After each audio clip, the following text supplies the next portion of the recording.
ලංකාවේ සැපට ජීවත් වෙන්න අපි කීයක් වගේ හොයන්න ඕනේද? හිතන්න ඔබ සාමාන්‍යයෙන් වයස අවුරුදු 35ක විතර පුද්ගලයෙක් කියලා.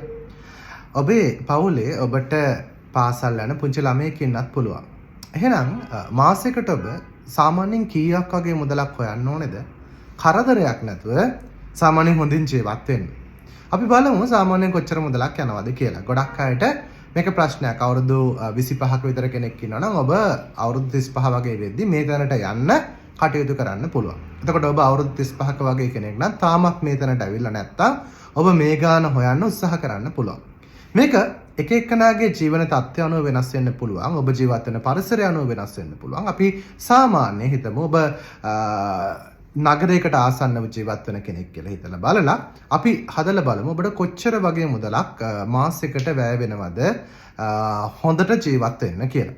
සාමාන්‍යයෙන් හිතන්න ඔබ ආහාර සඳහා ඔබ හැමදේම කඩෙන් මිලදී ගන්න කෙනෙක් නම් ඔබට සාමාන්‍යයෙන් රුපියල් 50000ක වගේ මුදලක් ඔබේ මාසේ ආහාර සඳහා වැය වෙන්න පුළුවන්.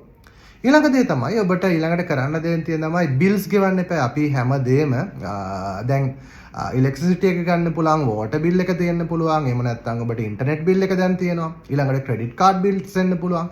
මේ ටික එකතු කරාට පස්සේ සාමාන්‍යයෙන් ඔබ හිතන්න මාසෙකට ඔබට රුපියල් 20000ක් විතර බිල්ස් වලට ඔබ වෙන් කරනවා. බිල් සඳහා වෙන් කරනවා. ඊළඟට ඔබේ දරුවාගේ අධ්‍යාපන කටයුතු.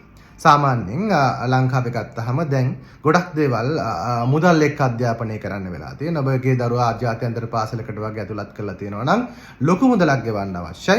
ඒ වගේම හිතන්න ඔබ සාමාන්‍යයෙන් ඔහු වෑන් එකකට ඇතුළත් කරලා තියෙනවා නම් ට්‍රැවලින් සඳහා ස්කූල් සර්විස් එකකට එතනත් ලොකු මුදලක් වැය වෙනවා. ඒතකොට ටියුෂන්ස් වලට සාමාන්‍යයෙන් එතනත් ලොකු මුදලක් වැය වෙනවා. අපි සාමාන්‍ය වශයෙන් ගත්තාම දරුවාගේ අධ්‍යාපනය වෙනුවෙන් අපි හිතන්න රුපියල් 30000ක වගේ මුදලක් අවශ්‍යතාවයක් තියෙනවා දරුවාගේ අධ්‍යාපනය සඳහා. ඒ වගේම ඔබ ඔබගේ වාහනය සඳහා යන වියදම කොච්චර තෙල් ගාස්තුවක් ට්‍රැවලින්ස් වලට යන්න පුළුවන්ද? හිතන්න ඔබ සාමාන්‍යයෙන් දවසකට කිලෝමීටර් 25ක් 30ක ප්‍රමාණයක් ගමන් කරන කෙනෙක් කියලා.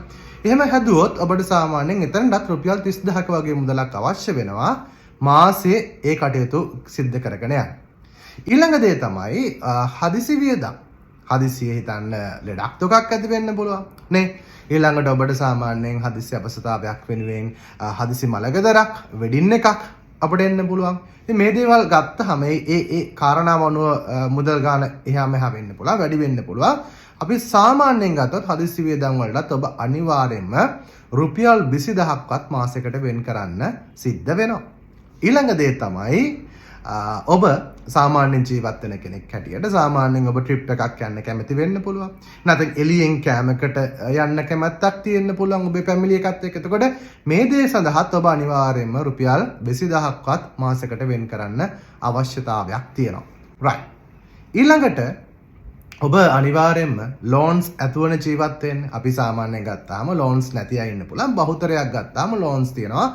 කායකට ගොඩක් වෙලාවට ලීසින් එක තියෙන්න පුළුවන්. ඒ වගේම ඔබ නිවසක් හදලා තියෙනවා නම් ඒකට ලෝන් ඉන්ස්ටෝල්මන්ට් එකක් තියෙන්න පුළුවන්. අපි ආසන්න වශයෙන් හිතලා බලමු කායකට 40යි ලෝන් හවුසින් එකට 40යි එකතු කරොත් එහම සාමාන්‍යයෙන් ඔබ රුපියල් 80000ක් විතර තියාගන්න ඕනේ ලෝන්ස් වලට.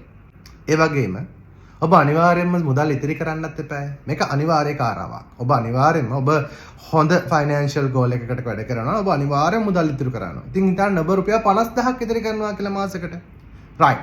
එහෙම බලපුවාම මේ සියල්ලම එකතු කරපුවාම ඔබ මාසෙකට ආවම වශයෙන් රුපියල් ලක්ෂ 3ක වගේ මුදලක් ඕනේ ලංකාවේ සාමාන්‍යයෙන් සැපට හොඳට ජීවත් වෙන්න කරදරයක් නැතුව.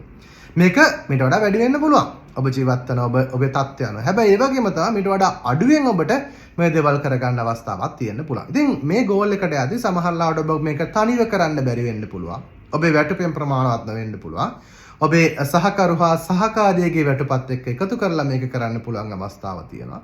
ඒ වගේම තමයි ඔබට වෙන පැසිව් ඉන්කම් එකක් තියෙනවා නම් ඔබ මේ රැකියාවට අමතරව ඔබ වෙනත් ආදායම් උපයන්න ක්‍රමයක් ඔබ පාවිච්චි කරලා ඔබට මේ මුදල හදා ගැනීමේ හැකියාවක් තියෙනවා. එතකොට මේක ඔබට ඕන ආකාරයෙන් නිර්මාණය කරගන්න පුළුවන්. ඉතින් ඔබ අවුරුදු 25ක වගේ පුද්ගලයෙක් නම් ඔබ අරමුණක් තියාගන්න ඕනේ මේ කාලෙ වෙද්දි මම මේ ගාන මුදලට එකතු කරනවා. ඔබ අවුරුදු 30ක පුද්ගලෙක් නම් හිතන්න ඕනේ right.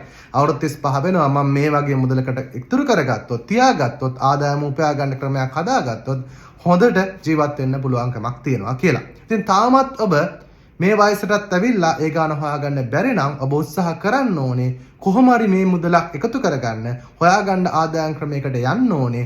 ඒ තුල ඔබට ටිකක් කරදරයක් නැතුව ප්‍රශ්නයක් නැතුව සතුටින් ජීවත් වීමේ හැකියාවක් තියෙනවා.